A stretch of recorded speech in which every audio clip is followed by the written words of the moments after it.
4월 22일 오늘 만난 성경 말씀은 창세기 29장 20절 말씀입니다. 야곱은 라헬을 아내로 맞으려고 7년 동안이나 일을 하였지만 라헬을 사랑하기 때문에 7년이라는 세월을 마치 며칠같이 느꼈다. 아멘. 오늘 만나로 만나주시는 하나님을 기대합니다. 성경에는 하나님을 경험했다면 일상의 시간을 다른 관점과 가치관으로 대하라는 메시지가 종종 기록되어 있습니다. 대표적으로 에베소서 5장 16절을 예로 들 수 있겠죠. 세월을 아끼십시오. 때가 악합니다.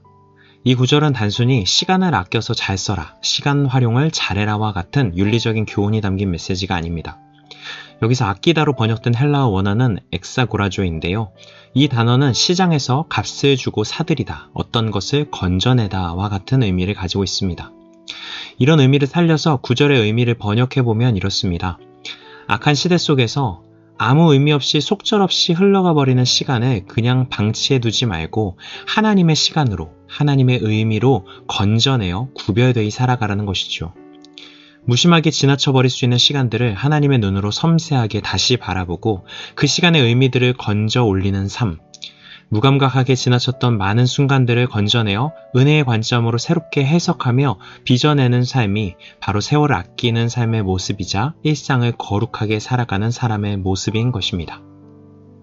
오늘 본문의 말씀은 에베소서 5장 16절의 구체적인 모습이 어떻게 구현될 수 있는지를 우리에게 보여주고 있는 듯합니다. 형 에서의 분노를 피하여 도망치던 야곱은 베델에서 환상을 보고 하나님의 음성을 듣게 되죠. 베델에서 하나님을 경험하기 이전의 야곱과 이후의 야곱은 분명한 차이를 보이게 됩니다. 외삼촌 라반과 만나서 품삯의 계약 조건에 대해서 이야기하는 장면에서 그의 변화는 돋보입니다. 야곱은 7년 동안 외삼촌을 위해서 노동을 할 테니 작은 딸 라헬을 아내로 맞이하게 해달라고 요청하죠. 그런데 이것은 사실 꽤나 위험 부담이 있는 조건입니다. 7년 동안 열심히 일을 했는데 그때 가서 라반의 마음이 바뀌거나 라헬이 야곱에게 관심이 없다고 할 수도 있지 않을까요? 라반의 마음이 바뀌어버리면 7년의 봉사는 모두 허사가 될 수 있습니다. 그렇기에 일단 자신이 원하는 것을 얻고 나서 그 다음에 7년을 노동하겠다고 제안해도 되었겠죠. 다른 누구도 아닌 효율성을 따지며 계산하는 것에 능한 야곱이라면 더더욱 그런 협상안을 제시할 수 있었습니다. 그럼에도 야곱은 사랑을 얻기 위해 계산하지 않고 효율을 따지지 않고 성실하고 진실하게 시간을 살아내기를 선택하는 모습을 보여줍니다. 가장 큰 변화는 오늘 본문 말씀에 기록되어 있죠. 야곱은 라헬을 아내로 맞으려고 7년 동안이나 일을 하였지만 라헬을 사랑하기 때문에 7년이라는 세월을 마치 며칠같이 느꼈다. 하나님을 만나고 기존의 삶의 방식에 균열이 생기기 시작한 야곱의 변화는 가장 먼저 시간에 대하는 태도에서 나타납니다.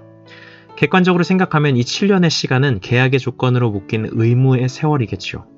부담감과 형식적인 관성으로만 시간을 무의미하게 흘려보내며 하루하루를 그저 견디듯 버텨내는 삶으로 머물 수도 있었습니다.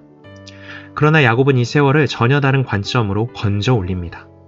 계산하고 효율성을 따지며 흘려보낼 수 있는 시간을 사랑을 이루어가는 시간이라는 구별된 의미로 건져 올리는 것이죠. 그에게 7년은 더 이상 견뎌내야 할 무겁고 부담스러운 의무의 시간이 아니라 사랑을 향해 한 걸음씩 나아가는 새로운 의미의 시간이 됩니다. 그래서 성경은 그 긴 세월을 며칠같이 느꼈다라고 기록합니다. 시간의 길이가 줄어든 것이 아니라 시간의 결이 달라진 것이죠. 야곱의 모습은 우리에게 중요한 신앙의 명제를 알려줍니다. 하나님을 만난 사람, 그리하여 그의 존재에 하나님의 돌보심과 인도하심에 대한 믿음이 채워진 사람은 시간을 새롭게 해석하게 된다는 것이죠. 믿음의 사람에게 채워진 하나님의 사랑은 시간의 결을 다르게 만드는 강력한 힘을 가져다 줍니다. 그리하여 무의미함과 공허함, 또는 부담감으로 우리를 무겁게 짓누르던 시간의 무게는 사라지고 도리어 우리의 존재를 빚어가는 은혜의 감각이 주어진 시간을 끌어안고 사랑하게 만드는 것이죠. 사랑하는 성도 여러분, 오늘 우리에게 주어진 하루하루도 어쩌면 반복되는 의무와 책임의 시간으로 치부하며 무심하게 넘겨버릴 수 있습니다. 그저 버티고 견뎌내야만 하는 괴로운 세월로만 받아들일 수도 있겠죠. 그러나 내 삶을 인도하고 빚어가시는 하나님에 대한 신뢰의 감각을 회복할 때 우리는 우리의 시간을 새롭게 바라볼 수 있게 됩니다. 무심히 지나칠 수 있는 순간들을 건져 올려 사랑으로 다시 해석하고 하나님 나라의 의미로 다시 엮어갈 수 있게 되는 것이죠. 야곱이 그랬던 것처럼 우리도 주어진 시간을 견디는 사람이 아니라 시간을 사랑하며 크고 작은 의미들을 건져 올리는 사람으로 살아갈 수 있으면 좋겠습니다. 그리하여 우리의 평범한 하루가 무의미하게 지나가는 허무한 시간이 아니라 하나님의 약속을 향해 차곡차곡 쌓여가는 은혜의 시간으로 새롭게 발견되는 은혜가 성도님들의 삶에 임하시기를 주님의 이름으로 축복합니다. 기도하시겠습니다. 신실하신 하나님, 흘러가는 시간 속에 묻혀버린 우리의 마음을 깨워서 주어진 하루를 다시 바라볼 수 있게 되기를 소망합니다.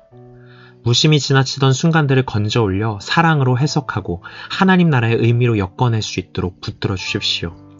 견디는 시간이 아니라 은혜로 빚어지는 시간으로 우리의 삶을 새롭게 하시고 우리의 모든 날들이 주님의 약속을 향해 성실하게 쌓여가는 거룩한 시간이 되도록 인도하여 주시옵소서. 예수님의 이름으로 기도드립니다. 아멘. 이제 두 가지 기도 제목으로 함께 기도합니다. 첫 번째로 오늘의 말씀에 따라 기도하겠습니다.